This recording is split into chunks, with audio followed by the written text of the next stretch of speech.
ഇപ്പോൾ നമ്മുടെ English exam കഴിഞ്ഞിട്ട് വീടെത്തിയേക്കാണ്. എക്സാമിനെ പറ്റി പറയുകയാണെങ്കിൽ ഞാൻ ഇന്നലെ ഒന്നും പഠിച്ചിട്ടില്ലായിരുന്നു. നാളെ കെമിസ്ട്രീൻ്റെ എക്സാമിലുണ്ട്, കെമിസ്ട്രി ആയിരുന്നു പഠിച്ചത്.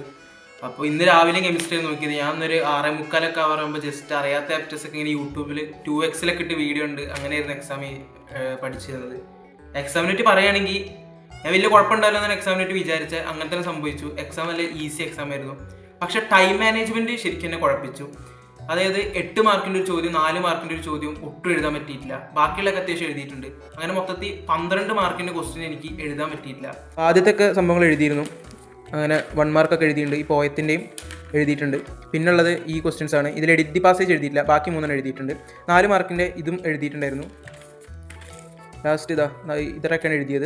ഈ 19 മാർക്ക്, ഈ 19ാമത്തെ ക്വസ്റ്റ്യൻ ഉണ്ടല്ലോ, അത് ഞാൻ എഴുതിയിട്ടില്ല. അത് എഴുതണം വിചാരിച്ചു, പക്ഷേ എഴുതിയിട്ടുള്ളത് ടൈം കിട്ടിയില്ല. ഇതാണ് ഞാൻ വിട്ടൊരു ക്വസ്റ്റ്യൻ. പിന്നെ ഈ റോബർട്ട് ബാൾവിൻ്റെ അത് എഴുതിയിട്ടുണ്ട്, 21 എഴുതിയിട്ടുണ്ട്, 23 എഴുതിയിട്ടുണ്ട്, 24, 25 അടിപൊളിയായിട്ട് എഴുതിയിട്ടുണ്ട്. ഇത് ഞാൻ എന്തായാലും നല്ല ടൈം എടുത്ത് എഴുതണം വിചാരിച്ചാൽ, പക്ഷേ ഇത് എഴുതിയിട്ടില്ല. ഇത് എഴുതാൻ ടൈം കിട്ടിയിട്ടില്ല.